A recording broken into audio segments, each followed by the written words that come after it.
પ્રેમને સમજવું ક્યાં દરેકને ફાવે છે. કોઈ તાજમહેલ તો કોઈ મંદિર બનાવે છે.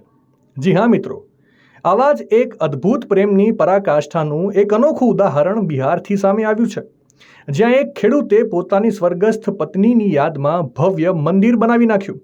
મળતી માહિતી મુજબ બિહારના પૂર્વ ચંપારણમાં બાલ કિશુનરામ નામના ખેડૂતે પોતાની સ્વર્ગસ્થ પત્ની શારદા દેવીના મૃત્યુ પછી તેમની યાદમાં 65 ફૂટ ઊંચું મંદિર બનાવી નાખ્યું છે.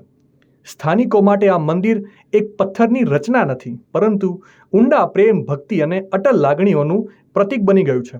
સ્થાનિક લોકો તેને હવે ચંપારણનો તાજમહેલ કહેવા લાગ્યા છે. જેમ મુઘલ સમ્રાટ શાહજહાંએ મુમતાઝની યાદમાં તાજમહેલ બનાવ્યો હતો, કંઈક એવી જ રીતે આજે એક સામાન્ય ખેડૂતે પોતાના પ્રેમને અમર બનાવી નાખ્યો છે. બાલ કિશુનરામ દરરોજ મંદિરની મુલાકાત લે છે અને તેમની પત્નીની પ્રતિમાને ખૂબ જ આદરથી પૂજા કરે છે. જેમ મંદિરોમાં ભગવાનની સેવા કરવામાં આવે છે, તેમ તેઓ તેમની પત્નીની આ સ્મૃતિનું પણ તે જ રીતે સન્માન કરે છે. સ્થાનિકોના કહેવા મુજબ આ ખેડૂતે પોતાની બધી જ બચત અને જીવનની કમાણીનું રોકાણ કરી દિવસ રાત મહેનત કરીને તેમની પત્નીની યાદમાં આ મંદિર બનાવ્યું છે. આ અદ્ભુત પ્રેમ મંદિર બાબતે તમારો શું અભિપ્રાય છે? કોમેન્ટ કરીને જરૂરથી જણાવજો.